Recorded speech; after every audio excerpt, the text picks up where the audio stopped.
Valomerabanao ry mpiainao jaina manaraka zao fandarana fampianarana bokin'ny faminaniana dia ny bokin'ny Daniel toko faharoa zany zao no ataontsika mialoha izay nefa dia manasa anao hiara hivavaka hanome voninahitra an'Andriamanitra sy hangataka ny tompony nanome izany faminaniana izany.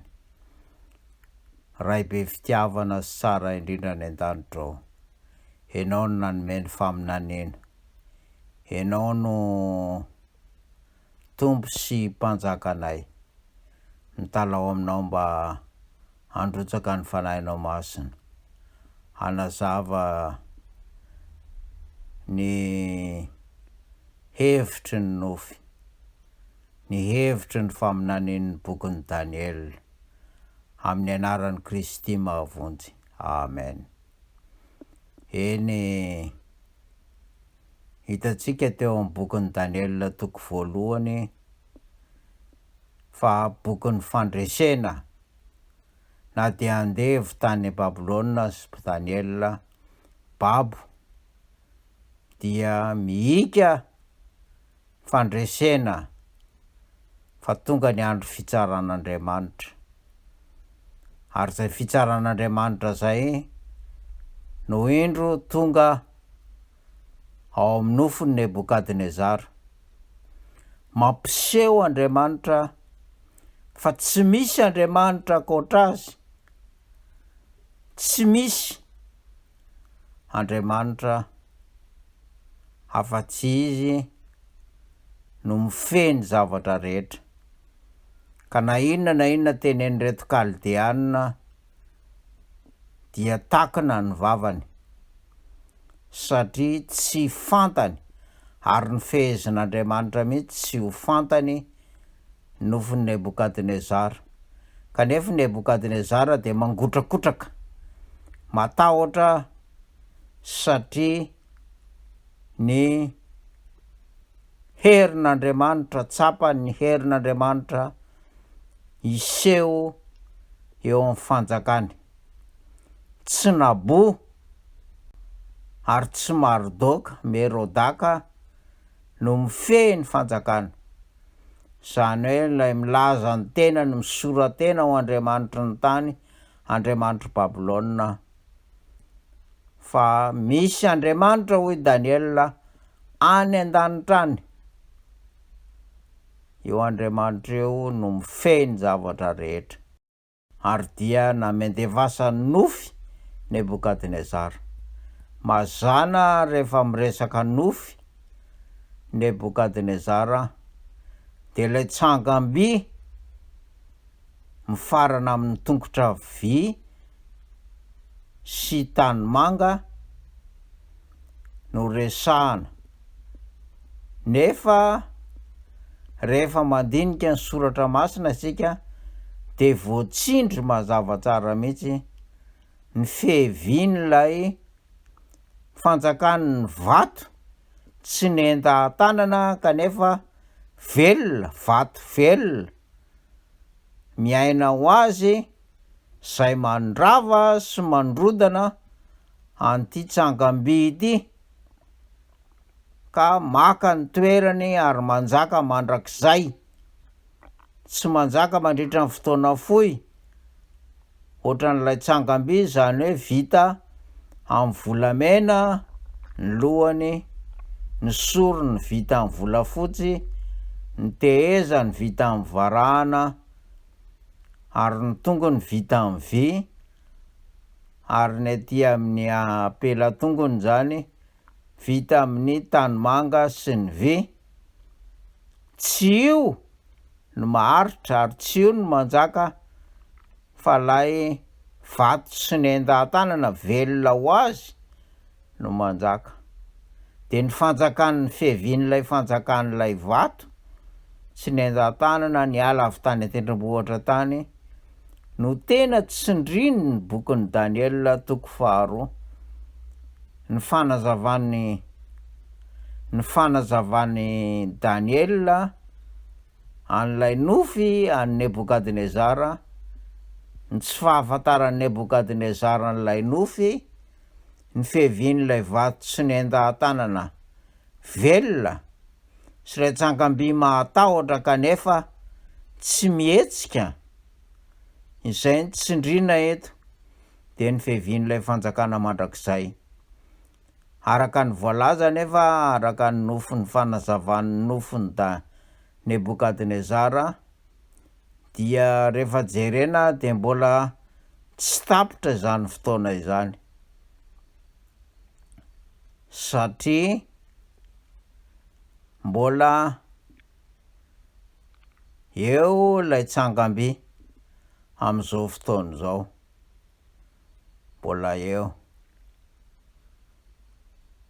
Lazaina mantsy amin'ny fanazavana sasany hoe efa tonga Jesosy,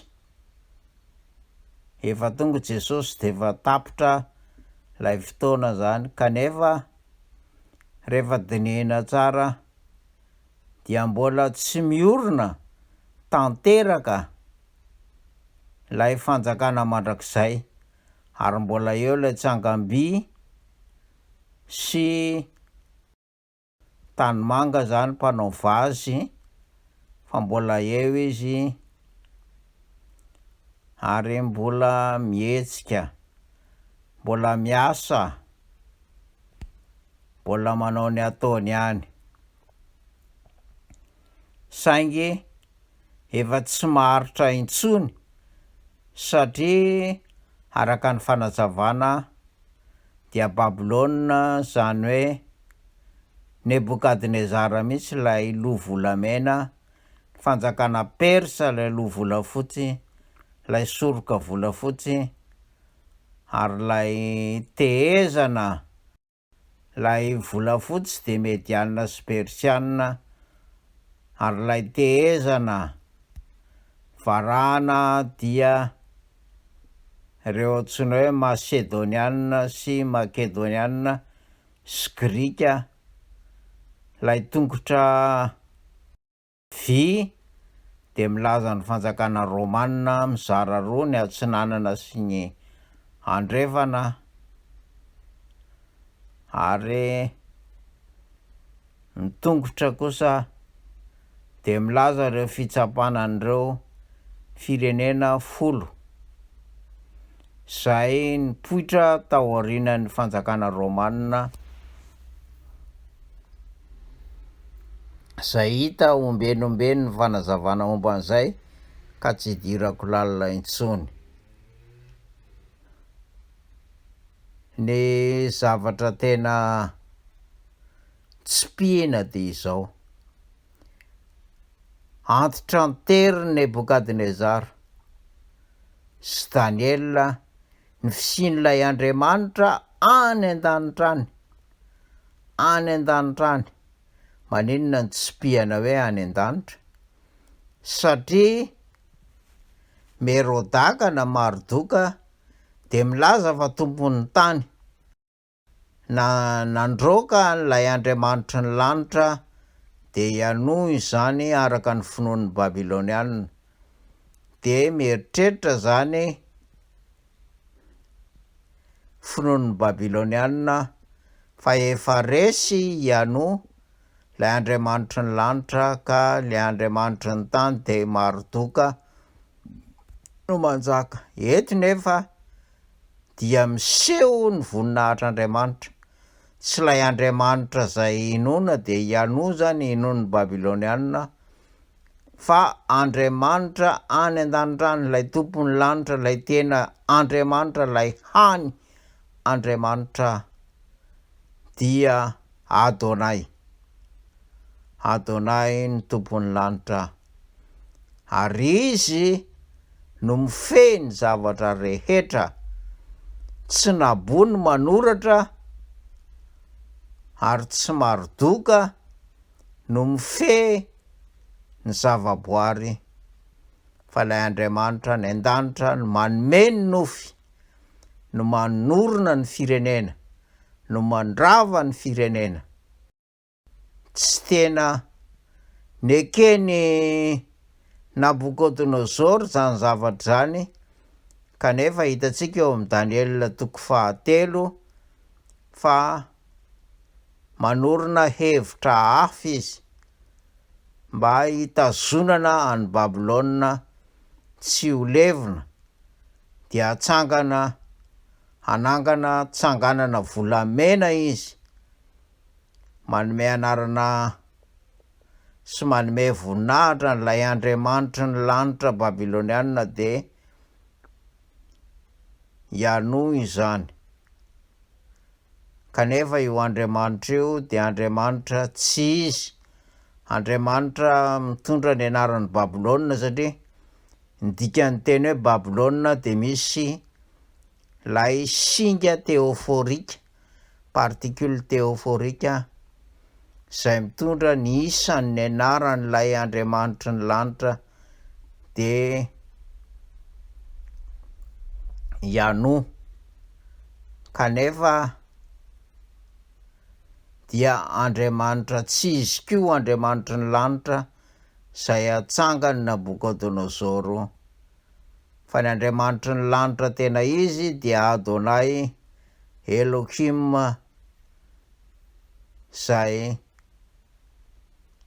Andriamanitra Abrahama sy Isaka ary Jakoba.